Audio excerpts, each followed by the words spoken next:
Hi అండి, lucky Reddy స్టోరీస్కి స్వాగతం.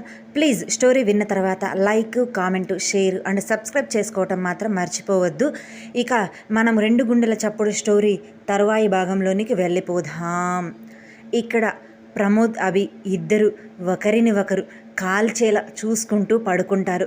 ఇద్దరికి ఎంతకీ నిద్ర పట్టదు, పక్కన వాళ్ళ సతీమణి లేకపోవటంతో. అలా దొర్లుతూ ఇలా దొర్లుతూ ముందుగా ప్రమోద్ ఎంతో కష్టంగా నిద్రలోనికి జారుకుంటారు. ఎప్పటికో వెన్నెలను తలుచుకుంటూ అభి నిద్రపోతాడు. కిరణ్, క్రాంతి ఇద్దరు 3 రోజుల్లో ఆఫీస్ ఓపెన్ చేస్తున్నారు అని అభి వెన్నెలను పిలవటానికి ఇంటికి వచ్చేస్తారు. అందరూ టిఫిన్ చేస్తూ ఉండగా వచ్చిన వాళ్ళిద్దరిని టిఫిన్ చెయ్యమని రాజీ పిలిస్తే, మేము తినే వచ్చేసాం ఆంటీ, ఇక్కడికి ఇన్విటేషన్ ఇవ్వటానికి వచ్చాం. మరో 3 రోజుల్లో కొత్త కంపెనీ ఓపెనింగ్ ఉంది, మీరందరూ కూడా తప్పకుండా రావాలి అని చెబుతాడు కిరణ్. అలాగే వస్తాం కిరణ్ అని అప్పటికే తినటం అయిపోయిన అభి కిరణ్ దగ్గరకు వచ్చి నవ్వుతూ మాట్లాడుతుంటాడు. అలా అందరూ తినటం అయిపోయిన తర్వాత అభి, జాను, జలజ అని ప్రమోద్ అందరికీ పేరు పేరున చెప్పి రమ్మని ఆహ్వానిస్తాడు కిరణ్. అలా కాసేపు వాళ్ళతో మాట్లాడి చాలామందిని పిలవాలి, మరలా వస్తాము అని వెళ్ళిపోతారు అక్కడి నుంచి. భరత్, జాను ఇద్దరు ఒక కారులో ఆఫీస్కి బయలుదేరితే అవి తన కారు దగ్గరకు వచ్చి స్టార్ట్ చెయ్యాలి అని కూడా, వద్దులే ఈరోజు నా పెళ్ళాంతో బైక్లో వెళ్తే బాగుంటుంది అని బైక్ దగ్గరకు వచ్చి బైక్ స్టార్ట్ చేసి ఇంటి ముందు పెట్టుకుంటాడు వెన్నెల కోసం ఎదురు చూస్తూ. అది గమనించిన వెన్నెల కావాలి అని తన సైకిల్ తీస్తుంది చాలా రోజుల తర్వాత. ఆ సైకిల్ని చూసిన అభికి కోపం నశాలానికి అంటుతుంది. అలానే ఒక్కప్పటి రోజులన్నీ కూడా తన కళ్ళ ముందు గిర్రున తిరిగాయి. కాలేజీలో ఉన్నప్పుడు తను సైకిల్ తొక్కుతూ ఉంటే ఆమె ముందు కూర్చొని ఇద్దరూ సరదాగా మాట్లాడుకుంటూ తిరగటం. వెంటనే బైక్ పక్కన పార్క్ చేసి ఆమె ముందు నిలబడతాడు. ఆమె ఏంటి అన్నట్లుగా కన్ను ఎగరేయటంతో, నేను నీకోసం బైక్ తీసి పక్కన పెట్టి ఎదురు చూస్తూ ఉంటే నువ్వు సైకిల్ తీస్తావా అని కోపంగా అడుగుతాడు. అవును, ఈరోజు నాకు సైకిల్లో వెళ్ళాలి అని ఉంది, అందుకే తీశాను. నువ్వు కారు తీయాలి అనుకుని కూడా బైక్ తీసావు కదా, నీకు బైక్లో వెళ్ళాలి అని ఉందేమో, నేను నీకేమైనా అడ్డు చెప్పానా అని చేతులు కట్టుకొని అడుగుతుంది. అవి మనసులో ఉద్దేశం ఏంటో ఆమెకు తెలుసు, కావాలి అని అంటుంది. అలా అన్నీ తెలిసి కూడా నాటకాలు ఆడుతుంది అంటూ, సైకిల్ దిగు అంటాడు సీరియస్గా. నేను దిగను, ఏం చేస్తావు అన్నట్లుగా తల అటు ఇటు ఊపుతుంది. ఎలా దిగవో నేను చూస్తాను అంటూ ఆమె కితకితలు పెడతాడు. ఆటోమేటిక్గా సైకిల్తో సహా ఆమె అతని మీదకు వాలిపోతూ ఉంటే సైకిల్ ఆమెను 2 కింద పడకుండా జాగ్రత్తగా హ్యాండిల్ చేస్తూ పట్టుకుంటాడు అభి. ఆ క్షణం ఇద్దరి కళ్ళు కలుస్తాయి. ముందుగా తేరుకున్న వెన్నెల, ఏంటి నువ్వు చేస్తున్న పని? నువ్వు నన్ను వదిలితే నేను ఆఫీస్కి వెళ్ళాలి, నాకు మీటింగ్ ఉంది, ఇప్పుడు నేను కంపెనీకి చైర్మన్, ఇంతకు ముందులా ఉన్న రిసెప్షనిస్ట్ని కాదు అని లేని కాలర్ ఎగరేస్తూ గొప్పగా చెబుతుంది. మీటింగ్ ఉంది అని చెప్పి ఇలా సైకిల్లో వెళితే మీటింగ్కి కరెక్ట్ టయానికి అందుకుంటావా? లేదు కదా అని అతను వెటకారంగా అనటంతో, అవన్నీ నీకు అనవసరం, ఇప్పుడు నేను సైకిల్లో వెళ్తున్నాను, నువ్వు నాకు అడ్డు తప్పుకో అని మొండిగా వాదిస్తుంది. పాపం అవి చేసేది ఏమీ లేక, సరేలే నువ్వు ముందు కూర్చో, నేను సైకిల్ తొక్కుతాను అనటంతో ఆమె కళ్ళు చిన్నవి చేసి అతని వైపు చూసింది. నువ్వు అంత అనుమానంగా చూడవలసిన అవసరం ఏమీ లేదు, నువ్వు ఎలాగో బైక్లో రావటం లేదు కదా, అందుకే సైకిల్ ప్రయాణమే చేద్దాం అని గొనిగినట్లుగా అనటంతో ఆమె నవ్వుతూ సైకిల్ అతని చేతికి అందించింది. శాడిస్ట్, రాక్షసి, అనుకున్నది జరగాలి, దీనికి తోడు మా అమ్మ కూడా తయారయ్యింది, ముహూర్తం చెప్పింది కదా, ఆ రోజు చెప్తా దీని పని నేను.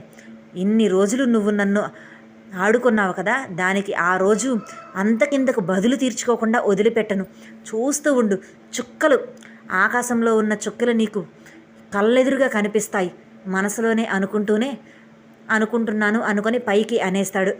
ఆమె ముందు స్టాండ్ మీద కూర్చుంటూ, నీకు అంత సీన్ లేదులే ఓయ్ అని అతని బుగ్గ మీద ముద్దు పెడుతుంది.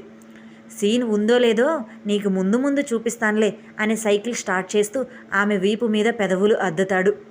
అలా హ్యాపీగా ఇద్దరు కాలేజీ రోజులు గుర్తు చేసుకుంటూ సైకిల్లో నవ్వుకుంటూ మాట్లాడుకుంటూ ఆఫీస్కి చేరుకుంటారు.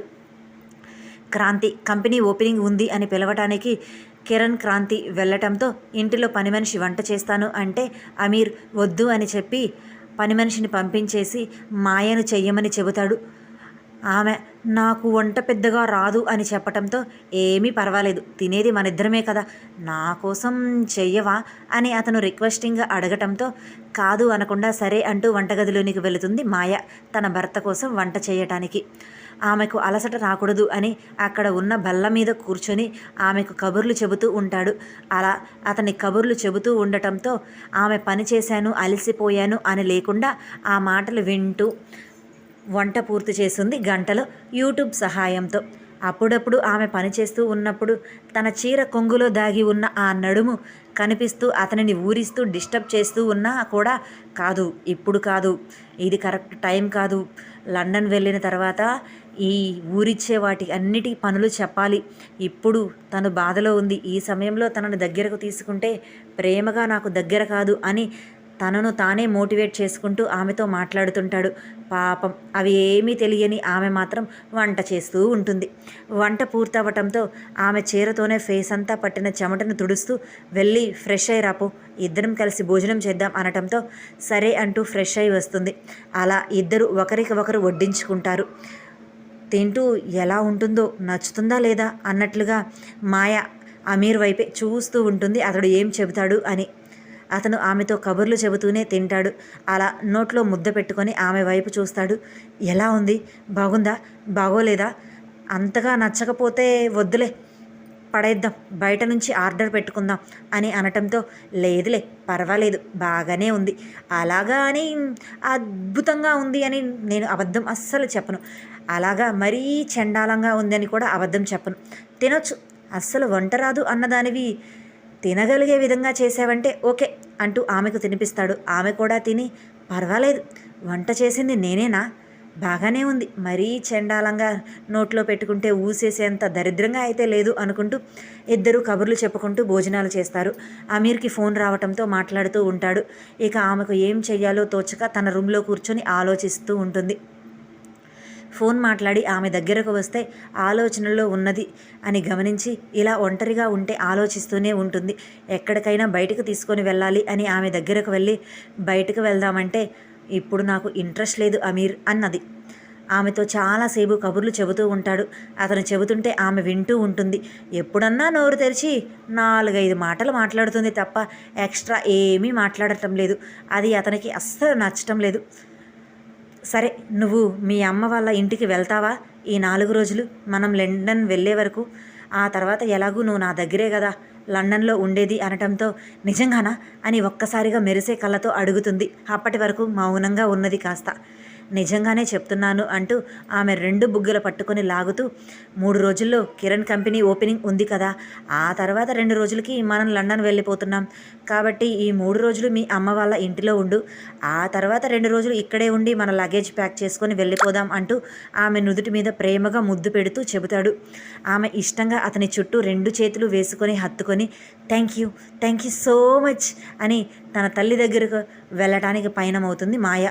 అప్పటి వరకు మూతి ముడుచుకొని కూర్చుంది. నేను కబుర్లు చెబుతూ ఉంటే ఏదో వినాలి కాబట్టి కష్టంగా విన్నది. ఇప్పుడు తల్లి దగ్గరికి అనేసరికి మాత్రం ఎంత ఎగురుకుంటూ వెళ్తుందో అని అనుకుంటూ ఉంటాడు అమీర్. మీటింగ్ ఉంది అని హడావుడిగా వెన్నెల మీటింగ్ రూమ్లోనికి వెళుతుంది. అక్కడ అందరూ కూడా ఆమె కోసం ఎదురు చూస్తూ ఉంటారు. సారీ, మిమ్మల్ని అందరినీ వెయిట్ చేయించినాను అంటూ తన మీటింగ్ కంటిన్యూ చేస్తుంది. అక్కడ ఉన్న ప్రొజెక్టర్ మీద లైట్ ఫోకస్ పడుతూ తను చెప్పాలి అనుకున్నది క్లియర్గా పర్ఫెక్ట్గా చెబుతూ ఉంటుంది. అది అంతా కూడా డిస్ప్లే అవుతూ ఉండటంతో దాని గురించి ఎక్స్ప్లెయిన్ చేస్తూ ఉంటుంది వెన్నెల, ఎటువంటి తడబాటు అనేది లేకుండా. ఆ మీటింగ్ హాల్లో సుమారు 30 మంది వరకు ఉంటారు. అందులో అభి, భరత్ ఇద్దరూ కూడా మీటింగ్కి అటెండ్ అయి ఉన్నారు. వెన్నెల చెబుతూ అందరి వైపు చూస్తూ అభి వైపు కూడా చూస్తుంది. కరెక్ట్గా అదే సమయంలో అభి ఆమెకు కన్ను కొడతాడు. ఆమెకు ఎవరూ గమనించకుండా. అది ఆమె చూసి ఒక్కసారిగా తను చెప్పటం ఆపి గుటకలు మింగుతుంది. ఏం చెప్పాలో కూడా తనకి అర్థం కాదు. గొంతు ఆగిపోయింది. అక్కడ ఉన్నవాళ్ళు ఏమైంది అని అడగటంతో ఏమీ లేదు అంటూ తను మరలా స్టార్ట్ చేసి మాట్లాడలేకపోతుంటుంది. అది గమనించిన అభి నవ్వుకుంటూ ఉంటాడు. అక్కడ ఉన్న వాటర్ తాగి సారీ 1 మినిట్ అని చెప్పి మరలా స్టార్ట్ చేస్తుంది. అభి వైపు చూడకూడదు అనుకుంటూనే మరొకసారి చూస్తుంది.